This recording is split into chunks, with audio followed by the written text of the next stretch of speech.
Hello दोस्तों, स्वागत है आपका हमारे यूट्यूब चैनल याहू बाबा पे। ये हमारा पीएचपी कोर्स से रिलेटेड 170 ट्यूटोरियल है और पीएचपी ऊप का ये थर्ड ट्यूटोरियल है।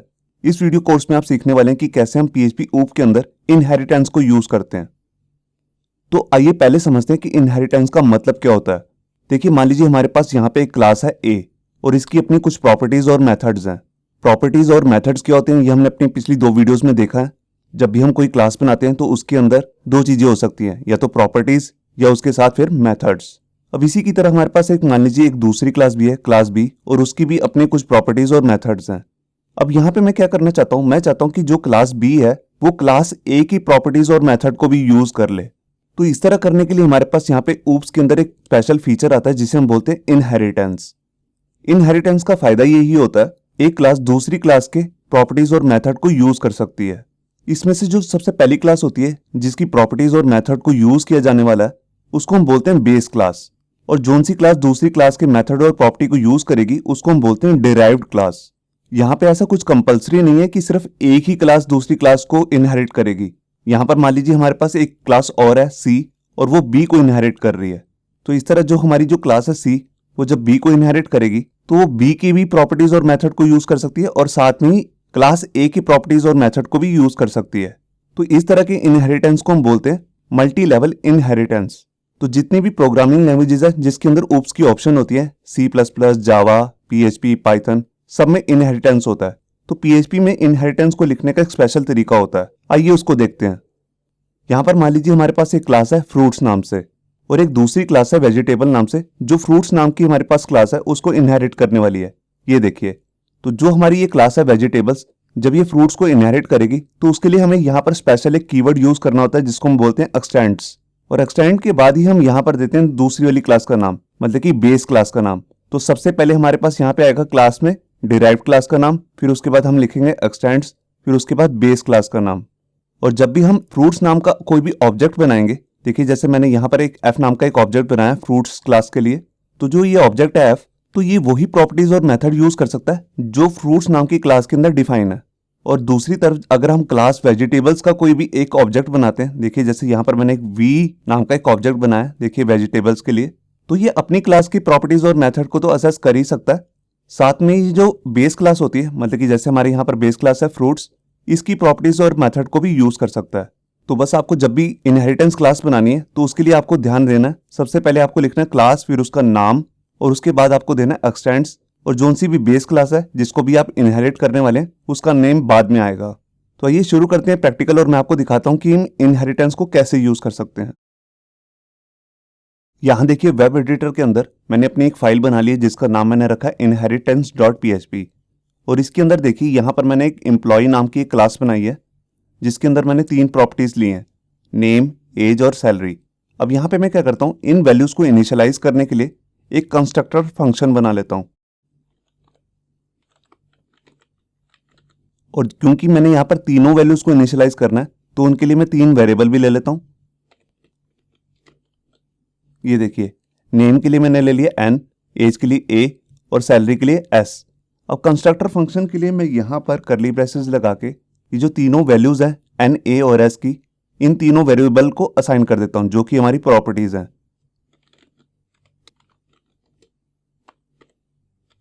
मैं इसी लाइन को डुप्लीकेट कर लेता हूं, यहां पर सेकंड वाले में आके यहां पर लिख देता हूं प्रॉपर्टी का नेम है एज और वेरिएबल का नेम जो है वो है a।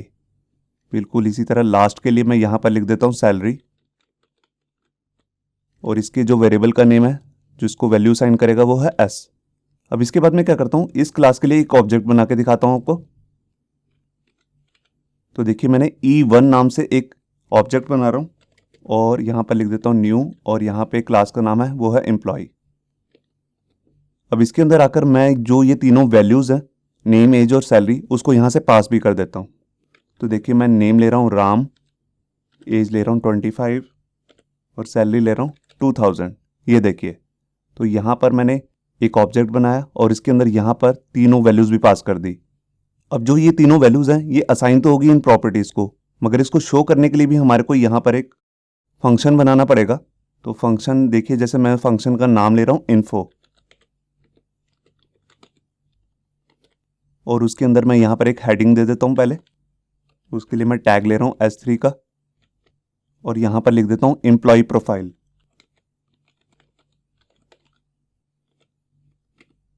अब इसके बाद मैं यहाँ पर सबसे पहले एम्प्लॉय का नेम दिखाता हूँ, फिर एज और सैलरी। अब मैं यहाँ पर दिस ऑपरेटर लगा लेता हूँ और फिर उसके बाद प्रॉपर्टी का नेम ले लूँगा नेम। यहाँ पर ऊपर एक गलती भी हुई है, मेरे को यहाँ पर डॉलर के साइन नहीं लगाने थे। ये देखिए, मैं इसी नेम को कॉपी कर लेता हूँ। ये देखिए, अब इससे पहले मैं यहाँ पर ब्रेक टैग भी लगा लेता हूँ। ये देखिए, मैं इसी लाइन को 2 बार डुप्लीकेट कर लेता हूँ, एक एज के लिए और एक सैलरी के लिए।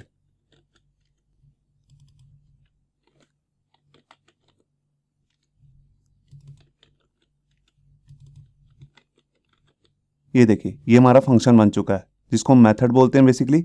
अब इसको मैं यहाँ से कॉल भी कर लेता हूँ, तो उसके लिए सबसे पहले मैं ऑब्जेक्ट का नेम कॉपी कर रहा हूँ और यहाँ पर मेथड को कॉल करने के लिए मैंने यहाँ पर एरो ऑपरेटर लगा लिया। अब इस मेथड का नाम ले रहा हूँ इन्फो। ये देखिए, एक बार मैं आपको ब्राउज़र में चेक भी करा देता हूँ। तो देखिए, मैं यहाँ पर आया और मैंने पेज को रिफ़्रेश किया। ये देखिए, यहाँ पर आप देख रहे हैं नेम आ गया, एज आ गई और सैलरी आ गई। अब ये तो थी हमारी एक मेन क्लास। अब मैं एक दूसरी क्लास बनाना चाहता हूँ जिसका नाम मैं रखने वाला हूँ मैनेजर। तो देखिए, उस क्लास को भी मैं बना लेता हूँ।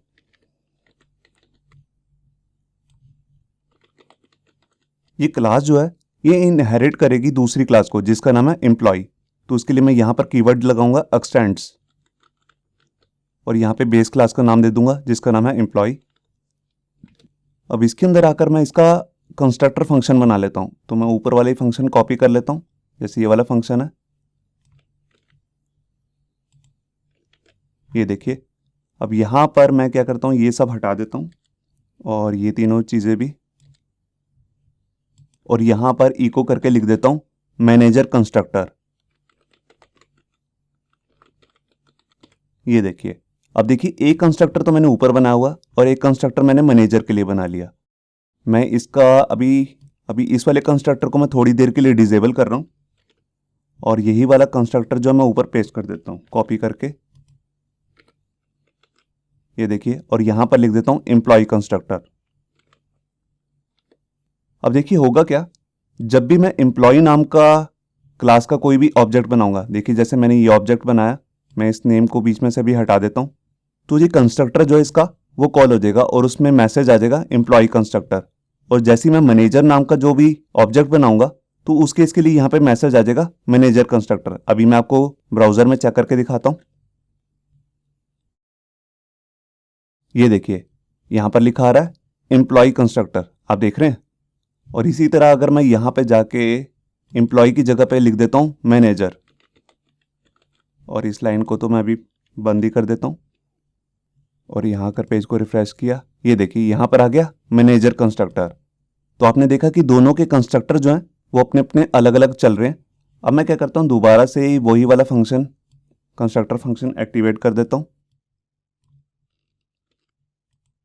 और यहाँ पर आकर जो ये मैंने मैनेजर के अंदर कंस्ट्रक्टर फंक्शन बनाया है इसको मैं डिलीट कर देता हूँ। अभी मैं आपको दिखाता हूँ कि यहाँ पर जो मैंने ये इवन लिया है, मतलब कि एक ऑब्जेक्ट बना रहा हूँ मैनेजर के लिए, तो यहाँ पर भी मैं वही वैल्यू पास कर सकता हूँ जैसे मैं एम्प्लॉय के केस में कर रहा था। तो देखिए यहाँ पर मैंने तीनों वैल्यू डाल दी, नेम, एज और सैलरी। और आप यहाँ पे ऊपर देख भी सकते हैं कि मैनेजर के अंदर मैंने कोई भी मेथड नहीं बनाया और कोई भी कंस्ट्रक्टर फंक्शन नहीं बनाया। तो क्योंकि ये जो मैनेजर नाम की क्लास है तो ये एम्प्लॉय नाम की क्लास को इनहेरिट कर रही है, तो उसका कंस्ट्रक्टर फंक्शन अपने आप चल जाएगा। ये देखिए, ये वाला फंक्शन अपने आप चल जाएगा और इसी का ये मैं मेथड भी यूज़ कर सकता हूँ। तो देखिए यहाँ पर मैं इस लाइन को अनकमेंट कर देता हूँ। ये देखिए, अब क्योंकि इवन जो है वो मैनेजर का ऑब्जेक्ट है और मैं उसका मेथड भी कॉल कर रहा हूँ इन्फो, जबकि मैनेजर के अंदर कोई भी इन्फो नाम का मेथड नहीं बना हुआ। मैं आपको ब्राउजर में चेक कराता हूँ। ये देखिए, यहाँ पर आप देख रहे हैं तीनों जो रिकॉर्ड्स हैं नेम, एज और सैलरी प्रॉपर यहाँ पर दिखने लग गए, जबकि मैंने इसके अंदर कोई भी मेथड नहीं बनाया और ना ही इसके अंदर कोई भी प्रॉपर्टी ली है। ये जस्ट क्या कर रहा है, ये एक्सटेंड कर रहा है एम्प्लॉय नाम की क्लास को। तो यहाँ पर आपने देखा कि इनहेरिटेंस को यूज करके दूसरी क्लास के मेथड्स और प्रॉपर्टी को भी यूज कर सकते हैं। अब मैं यहाँ पे क्या करना चाहता हूँ, देखिए ये जो मैंने यहाँ पर मेथड बनाया इन्फो नाम का, ये एम्प्लॉय की नेम, एज और सैलरी दिखाता है। मगर मैं चाहता हूँ कि मैनेजर के केस में जो सैलरी है उसमें कुछ इंसेंटिव ऐड हो जाए। तो उसके लिए देखिए मैं क्या करता हूँ, मैं इसी मेथड को कॉपी कर लेता हूँ और यहाँ पर आता हूँ। ये देखिए अब यहाँ पे मुझे क्या करना है, एम्प्लॉय नाम की जो हमारे पास क्लास है, यहाँ पर मैं दो वेरिएबल्स एक्स्ट्रा ले लेता हूँ। एक तो मैं ले लेता हूँ TA मतलब ट्रैवलिंग अलाउंसेस, मतलब कि कंपनी के मैनेजर को जो भी ट्रैवलिंग करने के अलाउंसेस मिलते हैं, आने जाने का जो भी खर्चा मिलता है वो सब एक्स्ट्रा होता है। तो देखिए यहाँ पर मैं मैनेजर के लिए उसके लिए यहाँ पर एक अमाउंट डाल देता हूँ 1000, मतलब कि उसको 1000 एक्स्ट्रा मिलता है और इसके साथ उसको फ़ोन के बिल के भी चार्जेस मिलते हैं। तो उसके लिए भी यहाँ पर मैं एक वेरिएबल ले लेता हूँ। यहाँ पर मैं TA की जगह पे उसका नेम लिख देता हूँ जैसे फ़ोन, और यहाँ पे एक अमाउंट लिख देता हूँ जैसे 300। ये देखिए उसको 300 रुपीज़ एक्स्ट्रा मिलते हैं। अब इसके बाद मैं एक वेरिएबल एक्स्ट्रा ले लेता हूँ जिसका नेम मैं ले रहा हूँ टोटल सैलरी। ये देखिए अब इस टोटल सैलरी में होगा क्या, TA को मैं ऐड कर दूंगा, फ़ोन को ऐड कर दूंगा किसमें, जो हमारे पास बेसिक सैलरी है। तो देखिए यहाँ पर मैं क्या करता हूँ, इन्फो नाम का जो हमारे पास मेथड है यहाँ पे, इसके अंदर जो हमारे पास ये टोटल सैलरी नाम का भी हमने वेरिएबल बनाया है, इसको यहाँ पर ले लेता हूँ। उसके लिए मैं पहले दिस ऑपरेटर लूँगा और उसका नाम मैंने लिख दिया। अब इसमें इक्वल टू करके मेरे को क्या करना है, मेरे को जो ही हमारे पास सैलरी आ रही है इसको मैं यहाँ पर डाल देता हूँ और इसमें ऐड कर दूंगा TA और फ़ोन के चार्जेस।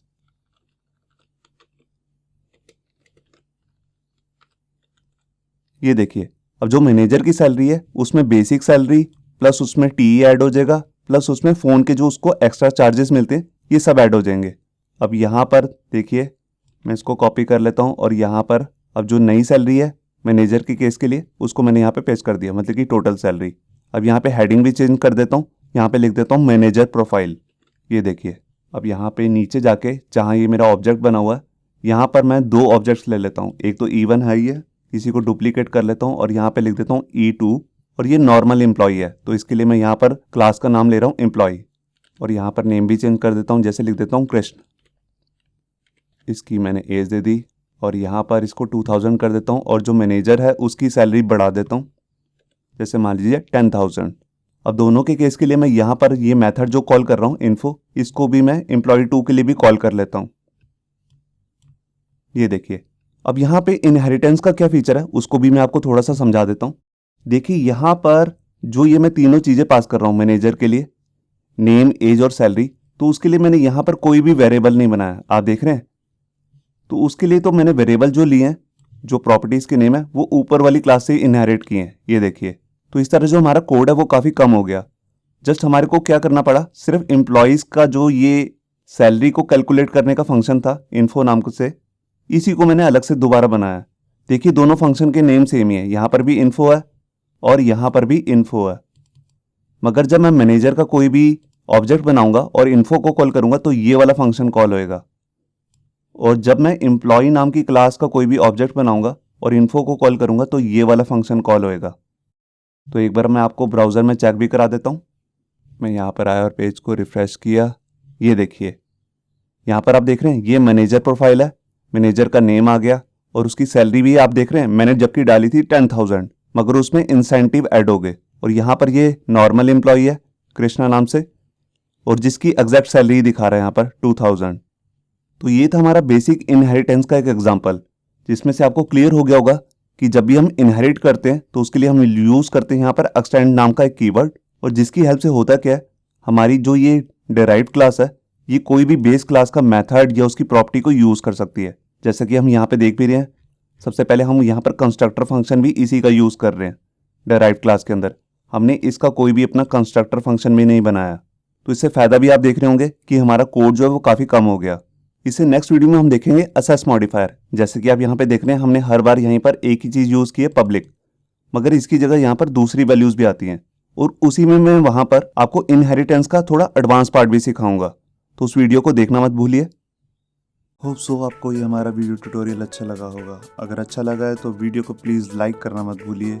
अगर आप ऐसे ही रेगुलर अपडेट चाहते हैं तो हमारे चैनल याहू बाबा को सब्सक्राइब करना मत भूलिए। Thank you.